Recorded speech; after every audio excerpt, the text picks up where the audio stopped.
Hi everyone, आज ये 10 अप्रैल 2026 के इंपॉर्टेंट करंट अफेयर को डिस्कस करते हैं। So let's get started without any further delay.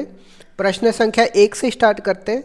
Bharat और मिस्र की सेना के बीच कौन सा संयुक्त अभ्यास आयोजित हुआ है? तो इसका नाम साइक्लोन है। साइक्लोन अभ्यास भारत और मिस्र की सेना के बीच में संयुक्त रूप से आयोजित हुआ है। यह चौथा संस्करण जो मिस्र के अंशास में 7 से 17 अप्रैल तक आयोजित हो रहा है। तीसरा संस्करण की बात करते हैं तो 2025 में राजस्थान के बीकानेर महाजन फील्ड रेंज में हुआ था। मिस्र की बात करते हैं तो मिस्र की राजधानी काहिरा है। मिस्र से नील नदी बहती है और इस आशवनबाद यहीं पे स्थित है, तो ये भी आपको ध्यान में रखना है। नेक्स्ट क्वेश्चन में आते हैं। 1 ट्रिलियन 1 लाख करोड़ रुपए का टर्न ओवर हासिल करने वाली पहली भारतीय एफएमसीजी कौन सी कंपनी बन गई है? तो इसका नाम अमूल है। अमूल का अर्थ है आनंद मिल्क यूनियन लिमिटेड और इसका स्थान की बात करते हैं तो गुजरात है। इसके साथ ही सारस्वत कोऑपरेटिव बैंक भी 1 ट्रिलियन का टर्न ओवर पार कर चुका है। श्वेत क्रांति की बात करते हैं तो ऑपरेशन फ्लड के नाम से जाना जाता है, जिसके जनक वर्गीस कुरियन थे, तो ये भी आपको ध्यान में रखना है। नेक्स्ट क्वेश्चन में आते हैं। दुनिया का पहला 10G इंटरनेट नेटवर्क किसने पेश किया है? तो यूएई ने पेश किया है। इसे U6GHZ स्पेक्ट्रम का उपयोग करके पेश किया गया है। इसकी डाउनलोड स्पीड की बात करते हैं 10 Gbps है और अपलोड स्पीड की बात करते हैं तो 1 Gbps होगी। इसकी फ्रीक्वेंसी को गोल्डन बैंड भी कहा जाता है, तो ये भी आपको ध्यान में रखना है। नेक्स्ट क्वेश्चन में आते हैं। हाल ही में किस जीव को एंडेंजर लिस्ट में शामिल किया गया है? तो एम्परर पेंगुइन को एंडेंजर लिस्ट में शामिल किया गया है। IUCN ने इसकी श्रेणी नियर थ्रेटेन से बदल करके एंडेंजर कर दी है। इसके साथ ही अंटार्कटिका फर सील को भी एंडेंजर श्रेणी में डाला गया है, तो ये भी आपको ध्यान में रखना है। IUCN का मुख्यालय ग्लैंड स्विट्जरलैंड में है और यह रेड डेटा बुक जारी करता है, तो ये भी आपको ध्यान में रखना है। भारत की पहली पैड टैक्सी की आधारशिला कहाँ पे रखी गई है? तो मुंबई महाराष्ट्र में रखी गई। यह भारत का पहला ऑटोमेटेड रैपिड ट्रांजिट सिस्टम जो ड्राइवर रहित होगा। यह बैटरी से चलेगी और इसकी स्पीड 40 किलोमीटर प्रति घंटा होगी। प्रत्येक पॉड में 6 व्यक्ति बैठ सकेंगे, तो ये भी आपको ध्यान में रखना है। नेक्स्ट क्वेश्चन में आता है। राष्ट्रमंडल संसदीय क्षेत्र भारत क्षेत्र जोन 7 सम्मेलन का उद्घाटन कहाँ पे हुआ है? तो पणजी गोवा में हुआ है। इसका उद्घाटन लोकसभा अध्यक्ष ओम बिरला ने किया है। जोन 7 में गुजरात, महाराष्ट्र और गोवा शामिल है। इसके विषय की बात करते हैं तो 2047 के विकसित भारत में युवा विधायकों की भूमिका है। नेक्स्ट क्वेश्चन में आते हैं। शौर्य दिवस कब और कहाँ मनाया गया है? तो 9 अप्रैल को सरदार पोस्ट कच्छ गुजरात में मनाया गया है शौर्य दिवस। यह CRPF की 1965 में पाकिस्तान के खिलाफ बहादुरी की याद में मनाया जाता है। 10 अप्रैल को विश्व होम्योपैथी दिवस मनाया जाता है, जिसके जनक सैमुअल हैनीमन है, तो ये भी आपको ध्यान में रखना है। नेक्स्ट क्वेश्चन में आते हैं। जैव विविधता अधिनियम के तहत किन 2 संस्थाओं को राष्ट्रीय रिपोजिटरी घोषित किया गया है? CMLRE केरल और ARI महाराष्ट्र की 2 संस्थाओं को राष्ट्रीय रिपोजिटरी घोषित किया गया है। CMLRE कोची में स्थित है और जिसकी बिल्डिंग का नाम भवसागर है।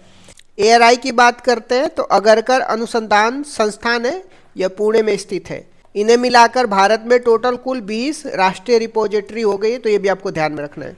नेक्स्ट क्वेश्चन में आ जाते हैं। भारत किस वर्ष बाद हाइड्रोक्लोरोफ्लोरोकार्बन का उत्पादन बंद कर देगा? तो वर्ष 2027 के बाद भारत HFC का उत्पादन बंद कर देगा। यह निर्णय किगाली प्रोटोकॉल जो ओजोन परत संरक्षण के तहत लिया गया है। ओजोन परत की बात करते हैं तो ओजोन परत समताप मंडल में पाई जाती है और यह पराबैंगनी किरणों को रोकती है। भारत का लक्ष्य है कि 2047 तक HFC के उपयोग में 85% की कमी लाना है। नेक्स्ट क्वेश्चन में आता है। हाल ही में किस ज्वालामुखी में विस्फोट हुआ है?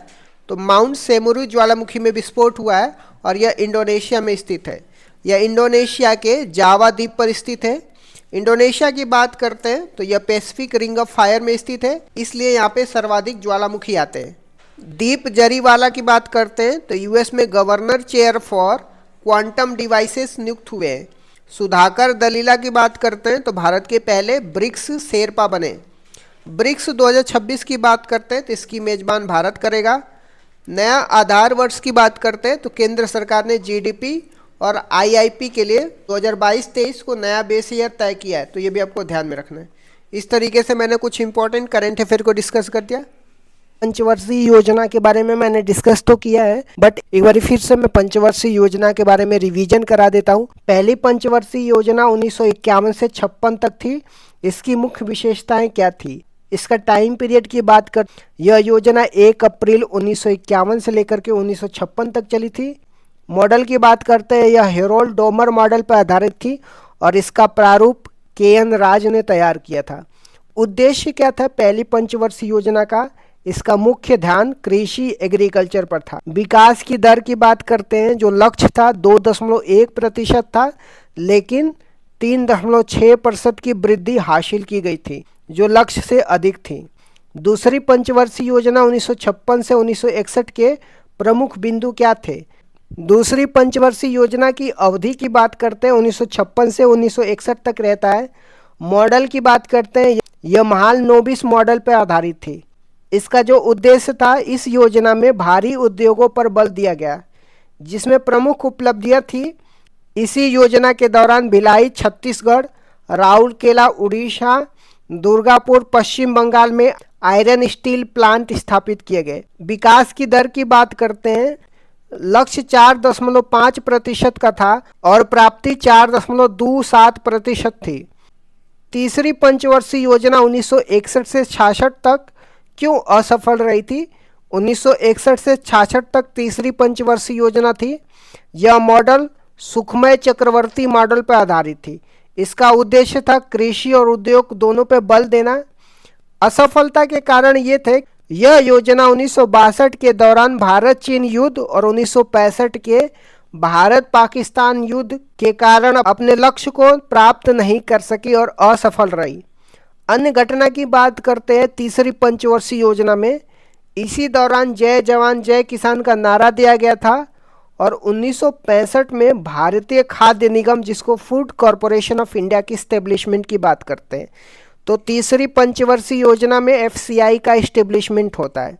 नेक्स्ट देख लेते हैं योजना अवकाश की। योजना अवकाश, जिसको प्लान हॉलीडेज बोलते हैं, ये क्या था और यह कब हुआ था? तीसरी पंचवर्षीय योजना की असफलता के बाद 1966 से लेकर के 1969 तक 3 वर्षों के लिए कोई पंचवर्षीय योजना नहीं बनाई गई। इसे योजना अवकाश कहा जाता है। इसी दौरान एक एक वर्ष की योजना शुरू की गई थी। खाद्यान्न में आत्मनिर्भरता के लिए हरित क्रांति, जिसको ग्रीन रेवोल्यूशन की शुरुआत की गई थी। चौथी पंचवर्षीय योजना 1969 से 1974 की मुख्य बातें क्या थी? तो इसका टाइम पीरियड की बात करते हैं, 1969 से लेकर के 1974 तक थी। यह मॉडल अशोक रुद्र मॉडल पर आधारित थी और इसका प्रारूप डी.आर. गॉडगिल ने तैयार किया था। उद्देश्य की बात करते हैं, इसका लक्ष्य स्थिरता के साथ आर्थिक विकास करना, डेवलपमेंट विथ स्टेबिलिटी था। प्रमुख घटनाएं की बात करते हैं, तो चौथी पंचवर्षीय योजना में 1969 में 14 बैंकों का राष्ट्रीयकरण किया गया था। ये पहली बात हो गई। इसके बाद 1971 में भारत पाकिस्तान का युद्ध हुआ और 1974 में पहला परमाणु परीक्षण ऑपरेशन स्माइलिंग बुद्धा पोखरण में किया गया था। पांचवी पंचवर्षीय योजना 1974 से 1978 क्यों अद्वितीय थी? यह भारत का एकमात्र ऐसी योजना है जो अपने निर्धारित समय 5 वर्ष से पहले केवल 4 वर्षों में ही समाप्त हो गई। 1974 से लेकर 1978 तक ही रही थी। यह डीपी दर मॉडल पर आधारित थी और इसका मुख्य लक्ष्य गरीबी उन्मूलन था। रोलिंग प्लान 1978 से 1980 तक क्या था? 1978 में सरकार बदलने के बाद मोरारजी देसाई की जनता पार्टी सरकार ने पंचवर्षीय योजना को समाप्त कर रोलिंग प्लान शुरू किया था। विश्व में इसके जनक डॉक्टर गुरनार मिर्डर थे। उनकी पुस्तक एशियन ड्रामा में इसका उल्लेख है और भारत में इसे लक्कड़वाला ने लागू किया था। छठवीं पंचवर्षीय योजना 1980 से 1985 के दौरान क्या महत्वपूर्ण घटनाएं हुई थी? यह मॉडल आगात निर्गत मॉडल पर आधारित था, जिसको इनपुट आउटपुट मॉडल बोला जाता है। इसका उद्देश्य रोजगार सृजन और गरीबी उन्मूलन था। प्रमुख घटनाएं की बात करते हैं, तो छठवीं पंचवर्षीय योजना में नाबार्ड की एस्टेब्लिशमेंट किया जाता है 1982 में। 6 और बैंकों का राष्ट्रीयकरण किया जाता है 1980 में। ऑपरेशन ब्लू स्टार और ऑपरेशन मेघदूत 1984 में चलाया जाता है ऑपरेशन मेघदूत सियाचिन पर कब्जा करने के लिए।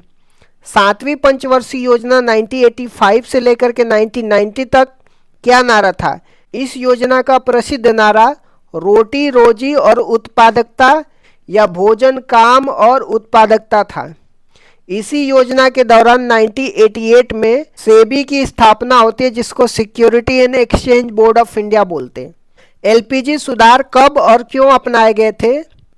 1990 से 92 के योजना अवकाश के दौरान 1991 में भारत में विदेशी मुद्रा भंडार का संकट उत्पन्न हो गया था। उस समय प्रधानमंत्री पीवी नरसिम्हा राव और वित्त मंत्री डॉक्टर मनमोहन सिंह थे। इस संकट से निपटने के लिए 1991 में नई आर्थिक नीति अपनाई गई थी, जिसे एलपीजी सुधार कहा गया था। जो न्यू इकोनॉमी पॉलिसी अपनाई गई थी, जिसमें उदारीकरण, निजीकरण या वैश्वीकरण की बात की जाती है। आठवीं पंचवर्षीय योजना 1992 से 1997 का मुख्य फोकस क्या था? तो यह model John W Miller model पर आधारित थी। इसका मुख्य बल मानव संसाधन विकास था, जो 1990 में आए एचडीआई मानव विकास सूचांक की अवधारणा से प्रेरित था। अन्य घटनाएं की बात करते हैं आठवीं पंचवर्षीय योजना में। इसी दौरान 73वां और 74वां संविधान संशोधन हुआ, जो पंचायती राज और नगर निगम के लिए है। इसी समय 1 जनवरी 1995 को डब्ल्यूटीओ की स्थापना होती है, जिसको वर्ल्ड ट्रेड ऑर्गेनाइजेशन बोलते हैं। नवीं और 10वीं पंचवर्षीय योजना का मुख्य बातें क्या थी? नवीं पंचवर्षीय योजना 1997 से 2002 तक होता है। इसका लक्ष्य सामाजिक न्याय और क्षमता के साथ आर्थिक विकास था। प्रधानमंत्री ग्राम सड़क योजना 25 दिसंबर 2000 को और कारगिल युद्ध 1999 में इसी दौरान हुआ था। 10वीं पंचवर्षीय योजना 2002 से 2007 तक थी। यह भी आगात निर्गात मॉडल पर आधारित थी। नरेगा अधिनियम 2005 में आया और 2 फरवरी 2006 को लागू हुआ था। 11वीं पंचवर्षीय योजना 2007 से लेकर 2012 की विकास दर की क्या विशेषता थी? इसका लक्ष्य तीव्र और समावेशी विकास, जिसको रैपिड एंड इंक्लूसिव डेवलपमेंट था। इसमें 8% की विकास दर हासिल की गई थी, जो सभी पंचवर्षीय योजनाओं में अब तक की सबसे ज़्यादा थी। शिक्षा का अधिकार राइट टू एजुकेशन एक्ट 2009 इसी दौरान आया था। 12वीं पंचवर्षीय योजना 2012 से 2017 का लक्ष्य क्या था? यह अंतिम पंचवर्षीय योजना था, जो 2012 से 2017 तक चला था। इसका लक्ष्य तीव्र, सतत और अधिक समावेशी विकास, जिसको rapid sustainable and inclusive development था। इसमें कृषि के लिए 4% और प्रजनन दर को 2.1%, जिसको प्रतिस्थापन दर बोलते हैं, पर लाने का लक्ष्य रखा गया था। भारतीय संविधान के प्रमुख संशोधन और उसके प्रावधान के बारे में देखने वाले हैं। पहला संविधान संशोधन कब हुआ था? 1951 में हुआ था। संविधान में 9वीं अनुसूची जोड़ी गई थी, जिसका संबंध भूमि सुधार से है। अनुच्छेद 15 क्लॉज 4 भी जोड़ा गया, जो सामाजिक और शैक्षिक रूप से पिछड़े वर्गों के लिए आरक्षण का प्रावधान करता है। 7वां संविधान संशोधन 1956 में राज्य पुनर्गठन से संबंधित है। यह प्रावधान किया गया कि 2 या 2 से अधिक राज्यों के लिए एक राज्यपाल हो सकता है। इस समय भारत में 14 राज्य और 6 केंद्र शासित प्रदेश थे। फजल अली कमीशन का गठन 1953 में इसी उद्देश्य से हुआ था। 15वां संविधान संशोधन 1963 में हुआ था।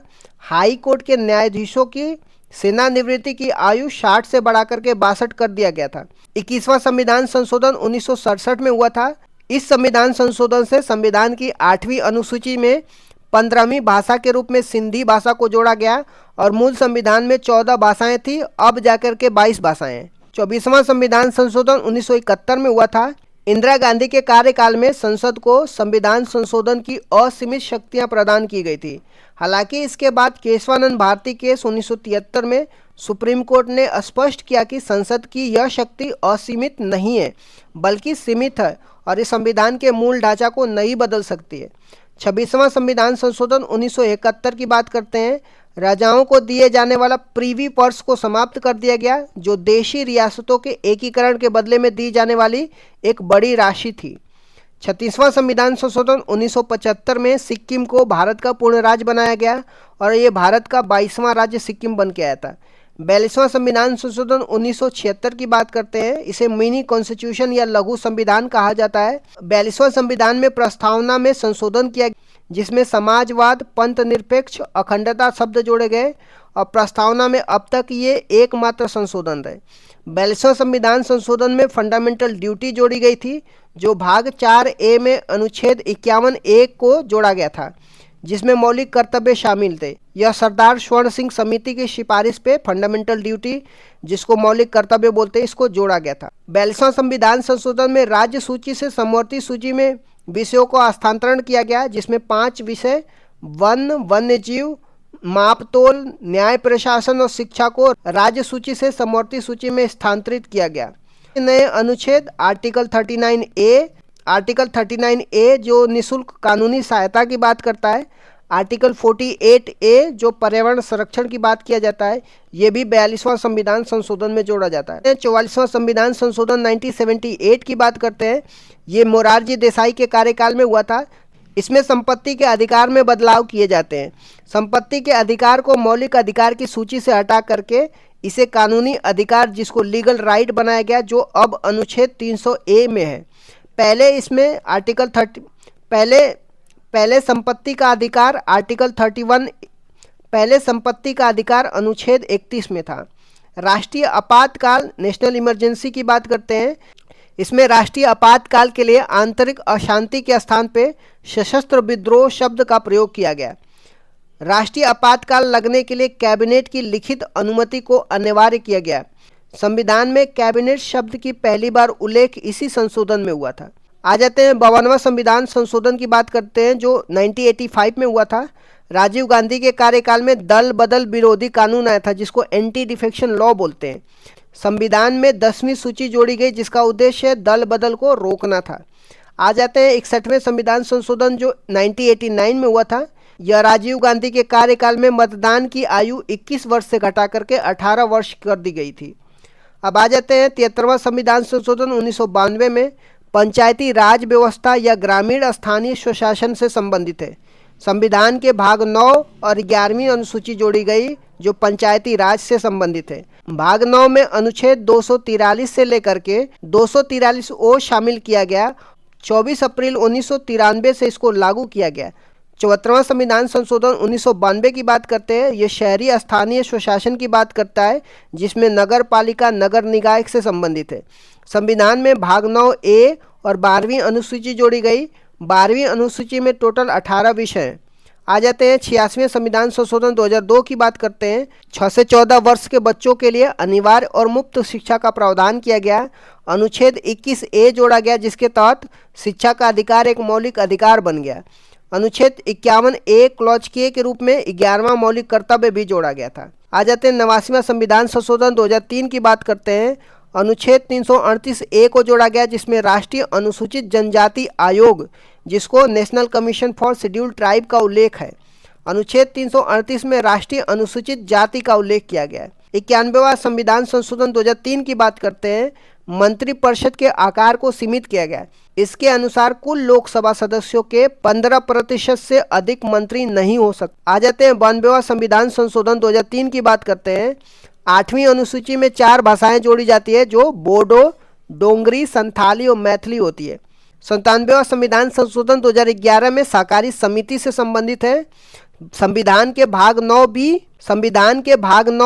अनुच्छेद 43B और अनुच्छेद 19 क्लॉज 1 क्लॉज C में सहकारी समिति शब्द जोड़ा गया। 99वां संविधान संशोधन 2014 की बात करते हैं। यह एक ऐसा संविधान संशोधन था जिसमें सुप्रीम कोर्ट ने असंवैधानिक करार दिया था। यह राष्ट्रीय न्यायिक नियुक्ति, जिसको नेशनल जुडिशरी अपॉइंटमेंट कमीशन के निर्माण की बात करता है, जिसका उद्देश्य कॉलेजियम पद्धति को बदलना था। आ जाते हैं 100वां संविधान संशोधन 2015 की बात करते हैं। भारत और बांग्लादेश के बीच में 3 बीघा कॉरिडोर जमीन के आदान प्रदान से संबंधित है। 101वां संविधान संशोधन 2016 की बात करते हैं, जिसमें GST, जिसको गुड्स एंड सर्विस टैक्स बोलते हैं, इससे संबंधित है। यह 1 जुलाई 2017 को लागू हुआ। विजय केलकर समिति के सिफारिश पर यह आया था। संविधान में अनुच्छेद 246A GST का उल्लेख है और अनुच्छेद 279A जो GST काउंसिल का उल्लेख, जिसका प्रमुख भारत के वित्त मंत्री होता है, ये सब जोड़ा गया। 102वां संविधान संशोधन 2018 की बात करते हैं। इसमें आर्टिकल 338 बी जोड़ा गया, जिसमें राष्ट्रीय पिछड़ा वर्ग आयोग की बात करता है। इसमें यह निर्धारित किया गया कि कौन सी जाति पिछड़ा वर्ग में आएगी और यह अधिकार केंद्र सरकार का होगा। आ जाते हैं 103वां संविधान संशोधन 2019 की, जो आर्थिक रूप से कमजोर वर्ग, जिसको इकोनॉमिकली वीकर सेक्शन बोलते हैं, 10% आरक्षण की बात किया जाता है। संविधान में अनुच्छेद 15 क्लॉज 6 संस्थाओं में प्रवेश के लिए आरक्षण और अनुच्छेद 16 क्लॉज 6 सरकारी नौकरियों में आरक्षण की बात किया जाता है। आ जाते हैं 104वां संविधान संशोधन 2019 की, जिसमें लोकसभा और विधानसभा में एंग्लो इंडियन के लिए आरक्षित सीटों को समाप्त कर दिया गया। अनुसूचित जाति अनुसूचित जनजाति के लिए आरक्षण को 10 साल के लिए क्या कर दिया गया, बढ़ा दिया गया है। आ जाते हैं 105वां संविधान संशोधन 2021 की। यह 102वें संविधान संशोधन में संशोधन करता है। यह राज्य सरकारों को यह अधिकार देता है कि वो अपनी स्वयं की राज्य सूची में शामिल की जाने वाली पिछड़े वर्गों की जातियों की पहचान कर सके, जो शक्ति 102वें संविधान संशोधन में केंद्र के पास दी गई थी। राष्ट्रपति ने 18 अगस्त 2021 को इस पर हस्ताक्षर कर दिया था। आ जाते हैं 106वां संविधान संशोधन 2023 की। इसे नारी शक्ति वंदनम अधिनियम के नाम से भी जाना जाता है। यह 128वां विधेयक था। इसका उद्देश्य लोकसभा और विधानसभा में महिलाओं को 33% आरक्षण प्रदान करना है। इसे अर्जुन मेघवाल ने पेश किया था और राष्ट्रपति ने इसे 28 सितंबर 2023 को सहमति दे दी थी। यह अगला परिसीमन 2026 के बाद लागू होने वाले चुनाव में लागू होगा। आ जाते हैं 129वां संविधान संशोधन विधेयक की। ये संविधान संशोधन विधेयक है जो प्रस्तावित किया गया है। भारत का नवीनतम विधेयक है। जो यह वन नेशन वन इलेक्शन की बात किया जाता है, जो एक राष्ट्र एक चुनाव से संबंधित है। यह रामनाथ कोविंद कमेटी की सिफारिश पर पेश किया गया था।